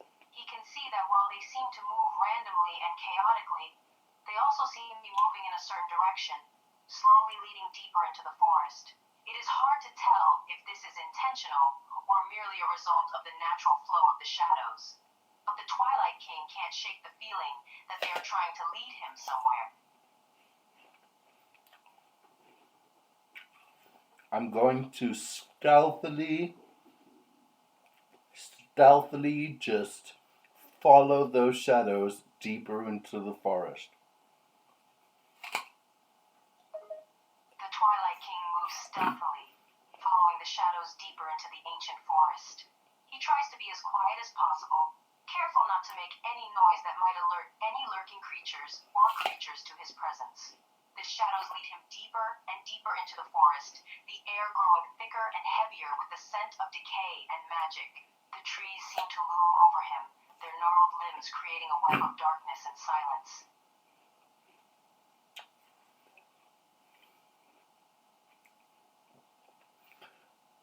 I'm gonna quietly, just carefully keep following those shadows deeper into the forest. The Twilight King continues to stealthily follow the shadows, stepping softly through the moss and leaves that cover the ground. He keeps his senses sharp, watching the trees and shadows around him for any sign of movement or danger. The shadows seem to grow more intense and more alive the deeper they go into the forest, twisting and coiling around the trees and bushes like serpentine creatures seeking out their prey. This looks ugly. The Twilight King looks around at the shadows around him, their twisted and contorted shapes sending a shiver down his spine. The shadows seem to cling to the trees and bushes, their movements almost serpentine and unsettling. The darkness here feels heavy and oppressive, like a crushing weight on the soul. The Twilight King can't help but feel a sense of unease and tension, the ancient and powerful energy of the forest surrounding him like a living thing. I'm in the middle of it now. I can feel it. The Twilight King continues to follow the shadows deeper into the heart of the forest, the shadows and trees seeming to close in around him. The air feels thick and heavy, and there is a sense of something ancient and powerful lurking just beyond his perception. The darkness around him seems to press in tighter and tighter, the shadows writhing and wriggling like living worms in the corners of his vision. I'm gonna focus on my heart and hone in on the gift that the nature forest, the nature spirit gave me, and just let the light of my heart sort of warm my body and cast a faint glow over my skin. The Twilight King takes a moment to focus on his heart, feeling the steady thump of it in his chest. He concentrates on the gift that the nature spirit had bestowed upon him, the power of the forest and nature coursing through his veins. He can feel the light within him burning warm and bright, and he lets it glow faintly, casting a soft, golden light over his skin like a gentle aura. I'm gonna keep walking in the dark forest and just see if I can find the source of the darkness. The Twilight King continues to stealthily make his way deeper into the dark forest, his skin giving off a faint glow in the darkness. He can feel the energy around him, the ancient and powerful darkness that saturates the woods like a thick fog. He keeps his senses sharp, trying to pinpoint the source of the darkness. But it seems to come from all directions, like a living, breathing entity clinging to the trees and the air.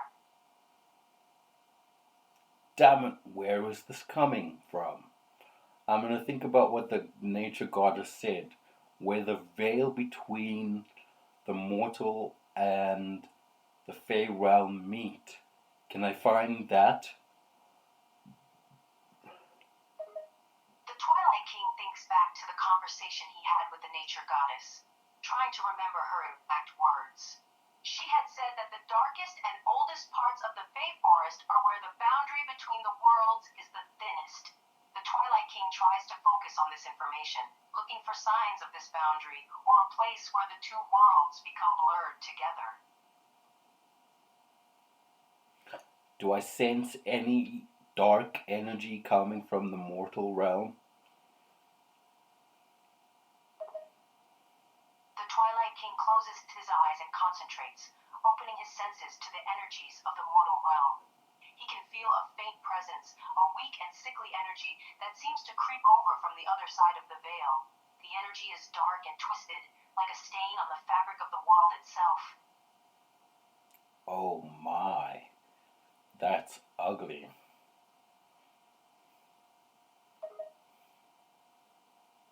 The Twilight King can feel the darkness creeping from the mortal realm, its twisted and tainted energy seeping through the veil like an infection.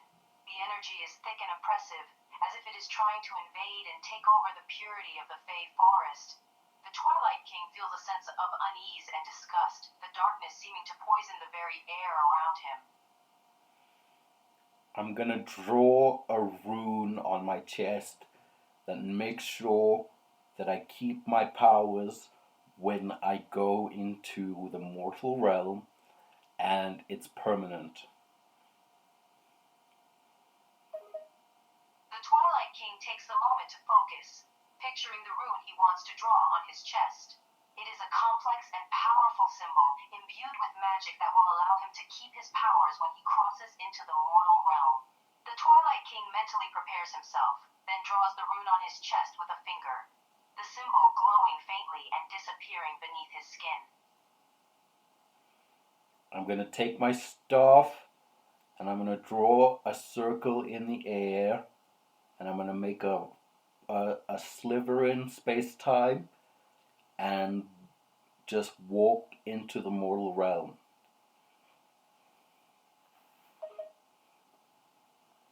The Twilight King takes a deep breath, holding his magic staff tightly in one hand. He raises the other hand, drawing a complex rune in the air with a flick of his wrist. A shimmering silvery portal appears, like a crack in the fabric of space-time, leading into the mortal realm. The Twilight King takes a moment to steady himself, then steps through the portal and into the mortal world beyond. What do I see? The Twilight King finds himself in a world that feels unfamiliar and foreign, the air thick and oppressive, and the sky a dull gray color. The landscape is flat and barren, and the only signs of life are the twisting, corrupted forms of creatures that seem to be mutated by the foul energy that lurks in the mortal realm. Oh, damn! What the hell is this? The Twilight King looks around, horrified by the twisted and corrupted forms of the creatures in the mortal realm. This place is like a nightmare made real, a reflection of the darkest and most destructive impulses of mortals. The air itself seems to crackle with dark energy, and the very ground beneath his feet feels sickly and poisoned by the foulness of this world.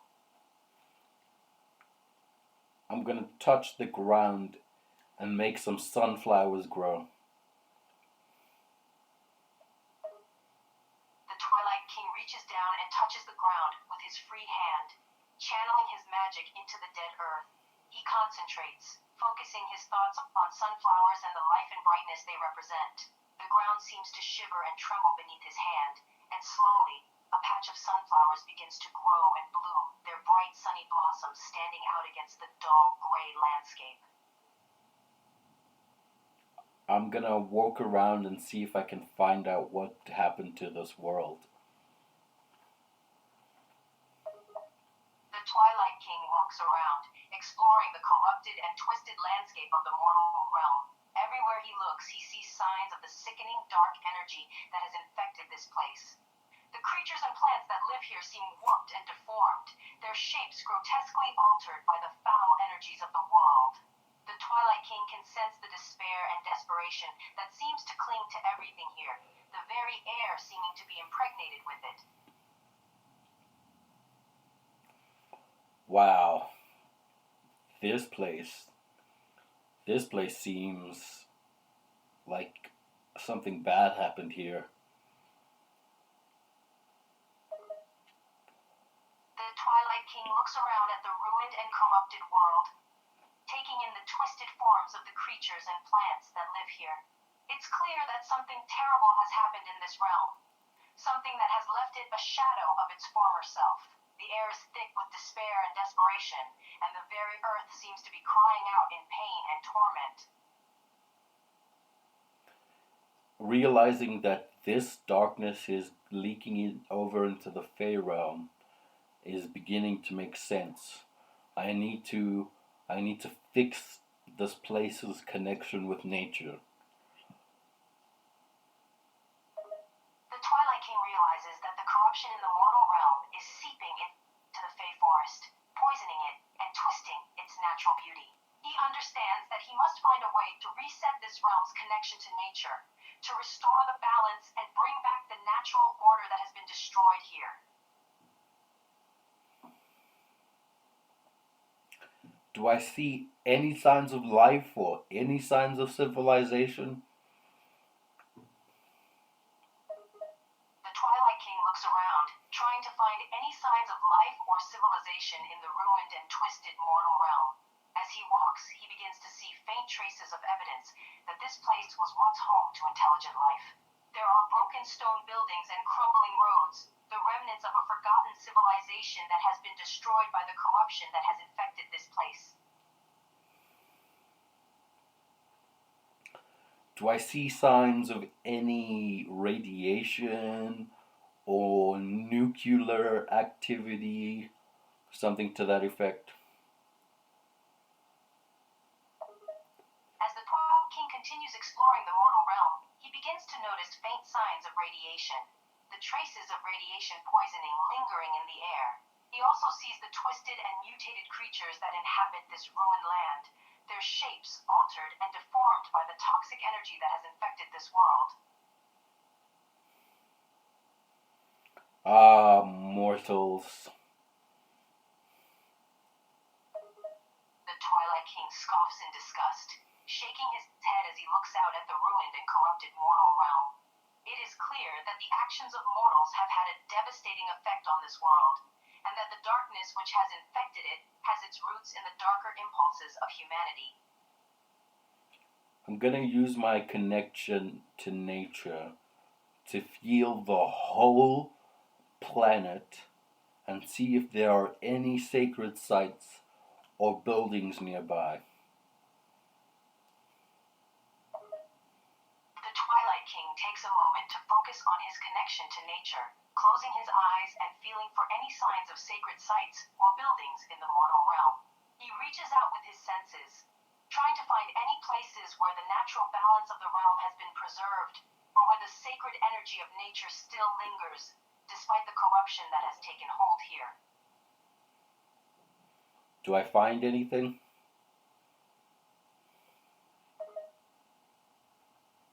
The Twilight King concentrates, his senses searching the landscape of the mortal realm. After a few moments, he senses a faint stirring in the earth, a barely perceptible hint of something ancient and powerful. It is a very faint trace, but the Twilight King is able to sense a subtle energy coming from a certain direction, like a quiet whisper trying to be heard in the chaos of this ruined land. I'm gonna follow that whisper. The Twilight King nods to himself, determination in his eyes. He focuses on the faint trace he sensed earlier, letting it guide his footsteps as he moves through the ruined landscape. The air is thick and heavy, and the ground beneath his feet feels unstable and treacherous, but the Twilight King presses on, following the faint whisper of energy that leads him ever deeper into the corrupted mortal realm. What do I perceive on my journey? As the Twilight King continues his journey through the ruined mortal realm, he sees the devastating aftermath of whatever calamity has befell this place. The landscape is covered in destruction and devastation, the ruins of once great cities now reduced to rubble and ash. The few creatures that still inhabit this world are twisted and mutated, their once beautiful forms now corrupted by the darkness that surrounds them. The air is thick with despair and hopelessness, and there is no sign of the joy and vibrancy that once thrived in this realm. I'm going to summon my spectral steed and ride to that faint whisper in the sacred site.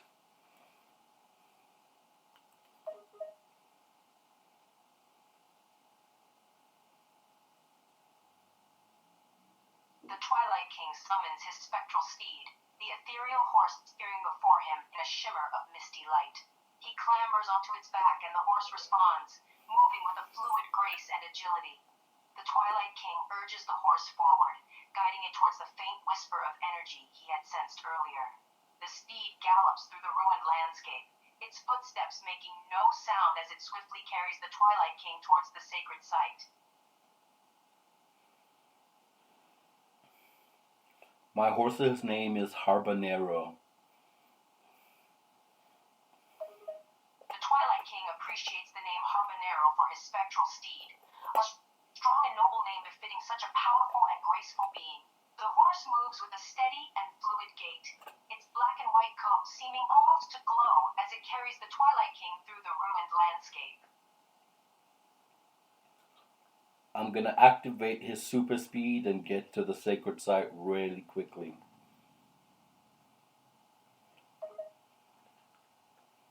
The Twilight King urges Habanero to move faster, and the horse responds with a burst of speed, its strides lengthening and its hooves flying over the ground.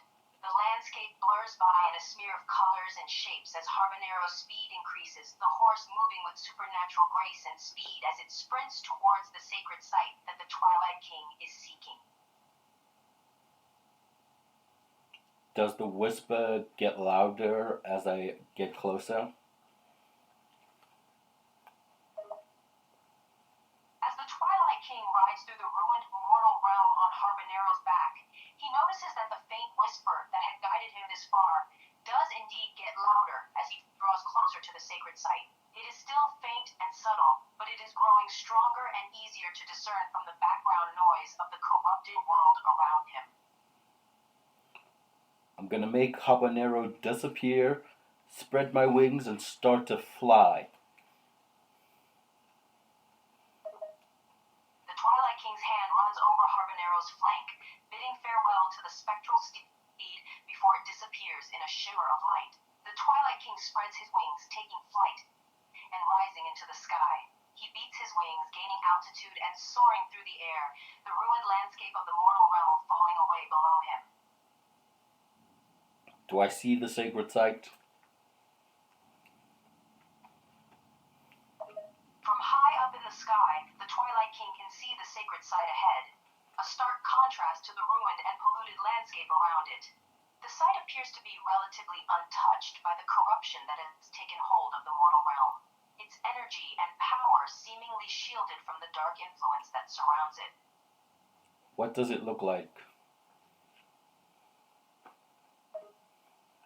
The sacred site appears to be an ancient temple or monument, its stone walls still standing and its shape still relatively intact, despite the passage of time and the destruction surrounding it.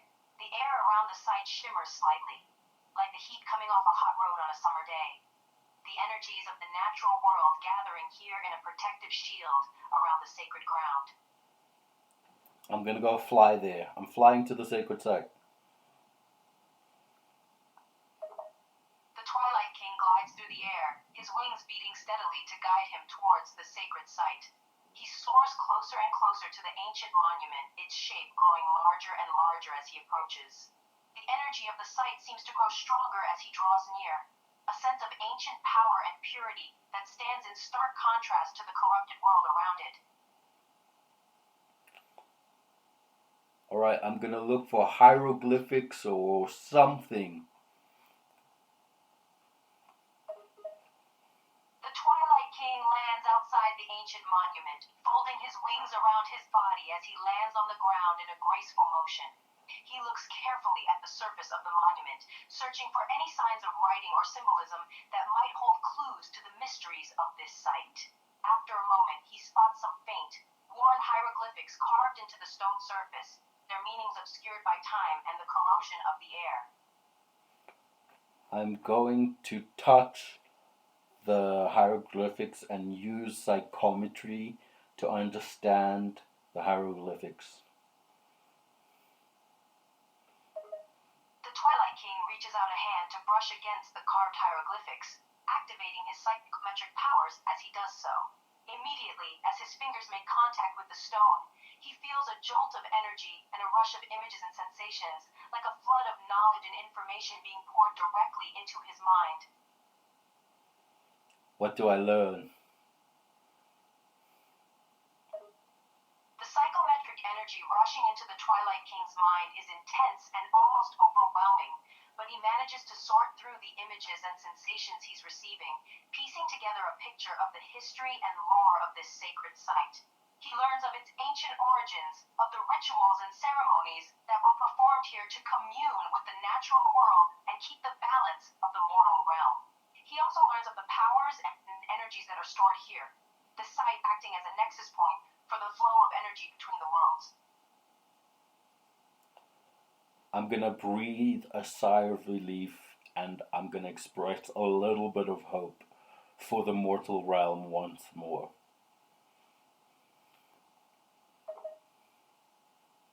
The Twilight King takes a moment to let the knowledge he has gained settle within him, the memories and images slowly swirling around in his mind like smoke.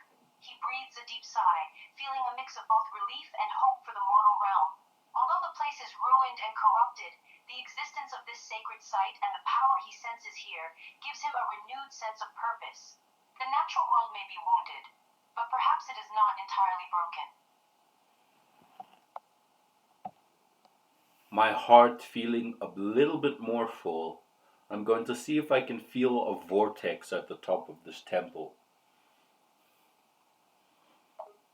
The Twilight King focuses on his senses, letting his magic and intuition guide him. He closes his eyes, reaching out with his mind and feeling for the subtle energies of the sacred site. After a moment, he senses a faint stirring in the air, a subtle shift and pull that indicates the presence of a vortex or gateway of some sort, somewhere at the top of the temple. Brilliant. Brilliant. I'm gonna fly to the top of the temple. The Twilight King's eyes open as he feels the presence of the vortex, a sense of excitement and wonder coursing through him. The existence of the vortex confirms his suspicions that this sacred site is a nexus point for the flow of energy between the worlds, a portal of sorts that connects the mortal realm to the natural energies of the Fey realm and beyond. I'm going to use this portal or vortex to teleport to the center of the earth.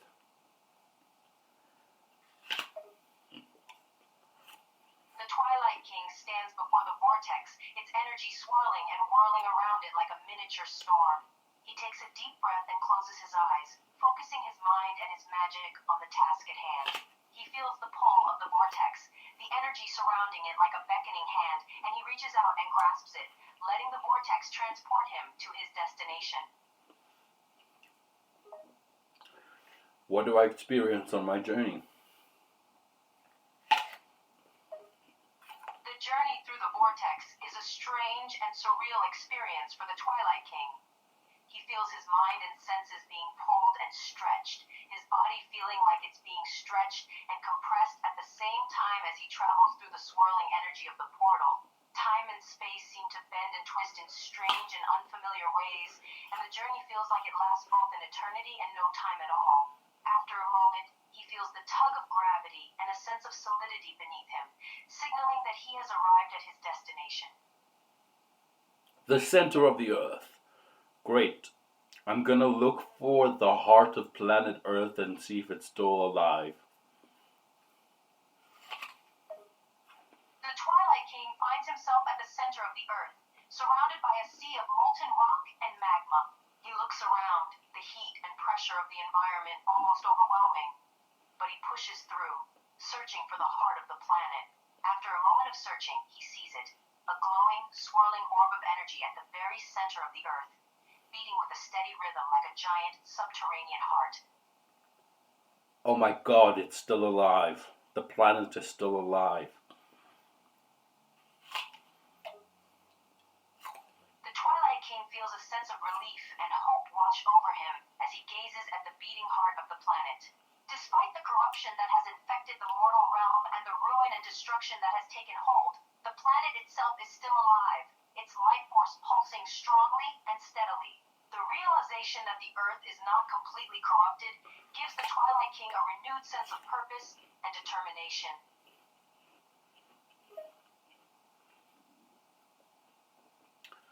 I'm gonna see if I can merge my heart using the gift that the nature spirit gave me with the center of the earth and eliminate the corruption on the surface.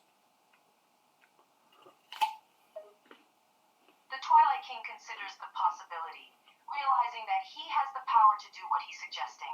The gift from the nature spirit has given him the ability to merge hearts, to join forces with other beings, and create a powerful connection. He takes a deep breath, focusing his mind and his magic on the task at hand. He reaches towards the beating heart of the planet, feeling the pulse of energy and life force within it, and he mentally calls out to it, offering his own heart in exchange for the purging of the corruption on the surface. I'm gonna let that light inside me just shine as bright as possible. The Twilight King closes his eyes, letting his mind and his magic flow through him like a river of light. He concentrates on the energy building up inside him, visualizing it growing brighter and brighter until it's like a miniature star burning within his chest. As the light reaches its peak intensity, he feels a sense of connection and power unlike anything he's ever known. The energy of the earth and his own power blending together into a single, brilliant force.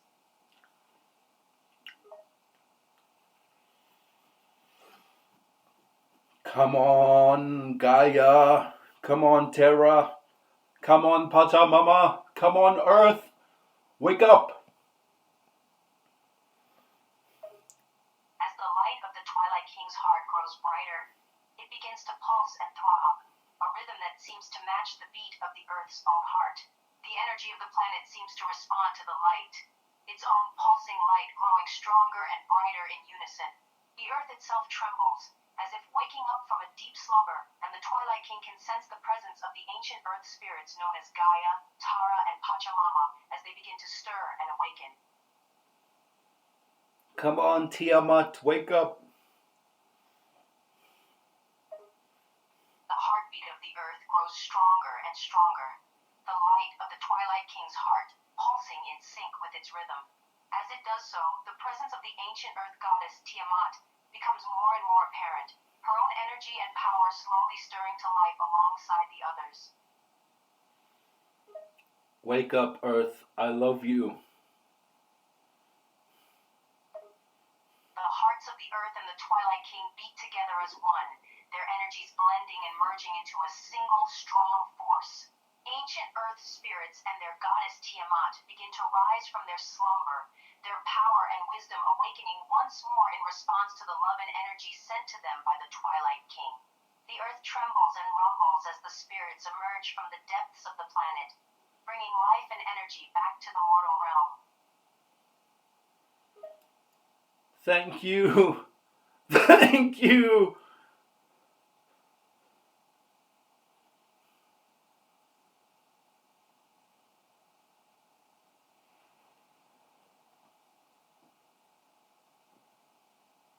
Thank you. The Earth spirits and Tiamat, now fully awake and connected to the Twilight King, acknowledge his gratitude and his love for the Earth. They whisper their appreciation in the rustling of the trees, the flow of rivers, and the shifting of the Earth itself, as if the very world around him is saying, "You are welcome." I'm gonna let go, just like the spirit of nature taught me. The Twilight King, his heart and the heart of the Earth beating together as one, prepares to release the connection between them. He remembers the lesson taught to him by the nature spirit about the importance of balance and harmony in the natural world. With a deep breath, he begins to gently let go of the connection, slowly withdrawing his own energy and heart energy away from the heart of the Earth. I'm gonna follow that vortex back to the surface temple and see if anything has changed on top. The Twilight King, his heart still full and his spirit uplifted by the encounter with the Earth spirits, folds his wings and takes to the sky once more, flying back towards the sacred temple. As he approaches the site, he can sense that something has changed. The air is fresher, less thick and stifling than before, and he can feel a faint trace of the natural energies that once filled this place. There's hope. The Twilight King alights outside the temple, his eyes scanning the surroundings. He can see that some changes have occurred. The air feels cleaner, the colors of the plants and trees in the area are brighter, and a sense of ancient power and purity seems to radiate from the site. The Twilight King can sense that the earth spirits and Gaia have begun to reverse the corruption that had taken hold here, slowly but surely restoring the balance and harmony of the natural world. I suppose I've done all I can for now.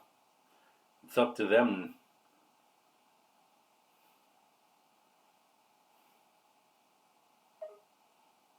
The Twilight King nods to himself, acknowledging that his work here is done for now. He can sense the ancient power of the earth spirits and the natural world around him, and he trusts that they will continue to work to restore the balance and heal the corruption of the realm.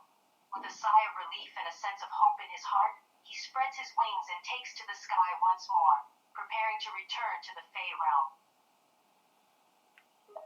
I'm going to use my staff, and in the air, I'm just going to draw a circle, a portal, and fly straight through it into the Fey realm. The Twilight King soars through the air, his wings beating steadily as he draws a shimmering, silvery circle in the air before him.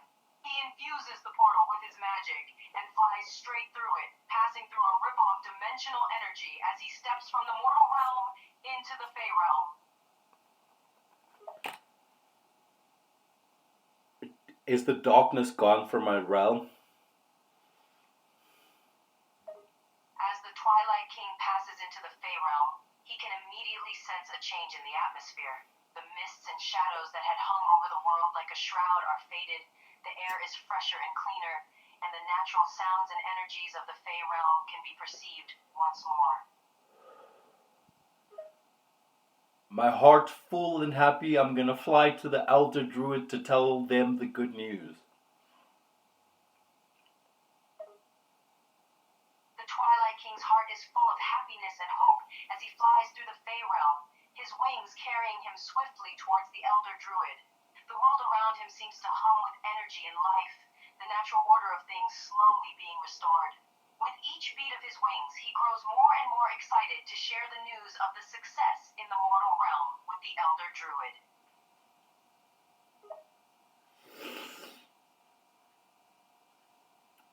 All right. Do I find his cozy cottage? The Twilight King soon spots the familiar cozy cottage of the Elder Druid in a small clearing. The wooden structure is surrounded by tall, ancient trees and wildflowers that stretch up towards the canopy above. The air around the cottage is thick with the scent of wild herbs and plants, and the sound of a nearby waterfall can be heard in the distance. I'm going to go knock on the door with the secret password.